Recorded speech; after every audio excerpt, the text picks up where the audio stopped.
Subscribe to my channel and hit the bell icon so you never miss any video from my channel.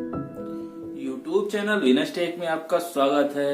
आज का video बहुत ही खास होने वाला है क्योंकि आज के इस वीडियो में मैं आपको अलग अलग जो रेफ्रिजरेंट है उसकी फैन साइक्लिंग स्विच कैसे काम करती है और उसकी वायरिंग कैसे होती है वो मैं आपको बताने वाला हूँ। तो फ्रेंड्स मैं आपको बता दूं कि कौन कौन से रेफ्रिजरेंट की आपको फैन साइक्लिंग स्विच और वायरिंग बताने वाला हूँ वो मैं आपको बता देता हूँ।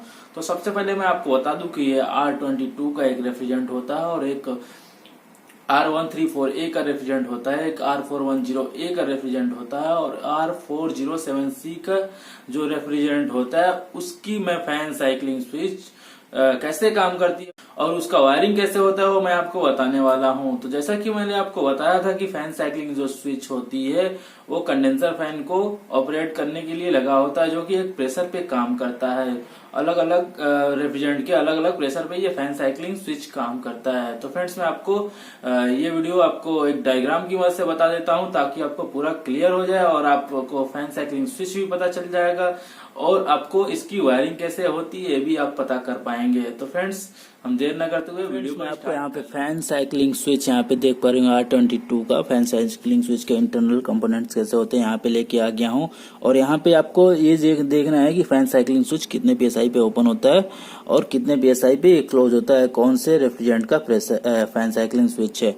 तो यहाँ पे R22 का फैन साइक्लिंग स्विच है, ये आपको 250 ±5 PSI पे आपको ओपन मोड में चला जाएगा और ये 290 ±10 PSI पे ये क्लोज मोड में चला जाएगा जो फैन साइक्लिंग स्विच है।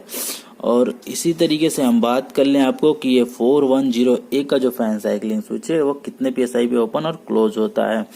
ये दिखने में आपको SPS और LPS की तरह ही दिखेगा लेकिन डिफरेंट प्रेशर पे ये ओपन और क्लोज होता है।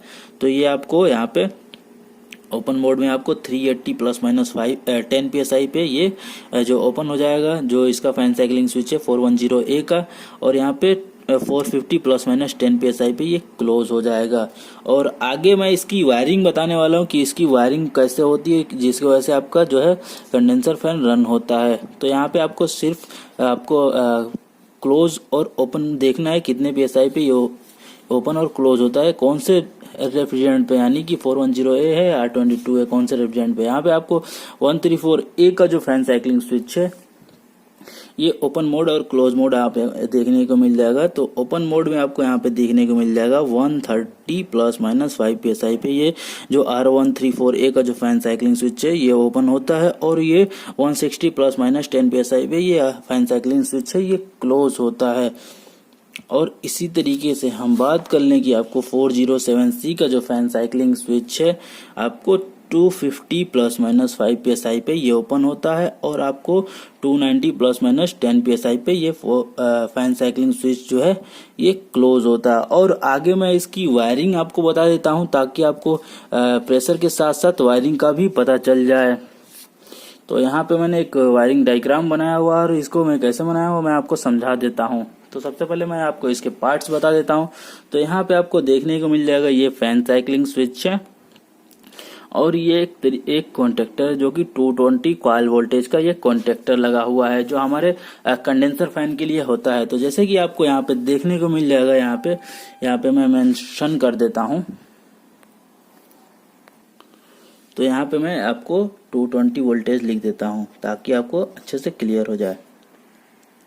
तो यहाँ पे आपको देखने को मिल जाएगा ये 220 वोल्टेज है, L, N और E, लाइन, न्यूट्रल और अर्थिंग आपको पता है बॉडी में चला जाता है। और यहाँ से जो फेस आउट होगा 220 वोल्टेज का ये आपके जाएगा फैन साइक्लिंग स्विच में। तो यहाँ पे जैसे आपके फैन साइक्लिंग स्विच में यहाँ तक आएगा और ये यहाँ से आपका जो कंडेंसर कॉइल में ये लगा रहता है। जैसे आपके रेफ्रिजरेंट का प्रेशर जो है ये किसी भी फैन साइक्लिंग स्विच का वायरिंग वही होता है जो भी उसके रेफ्रिजरेंट के नंबर के प्रेशर पे, यानी 407C का है तो अलग रेफ्रिजरेंट पे प्रेशर पे ये ओपन और क्लोज होगा।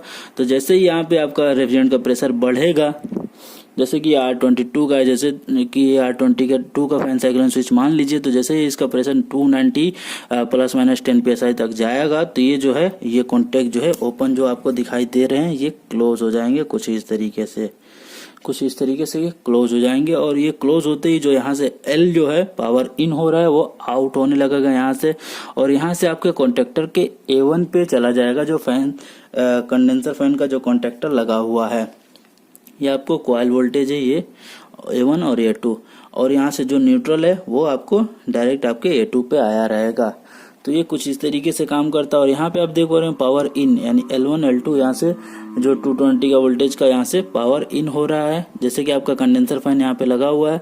तो यहाँ से जो पावर आउट हो रहा है वो आपके कंडेंसर फैन में यहाँ से कॉन्टेक्टर में लग जाएगा और यहाँ से पावर इन हो जाएगा।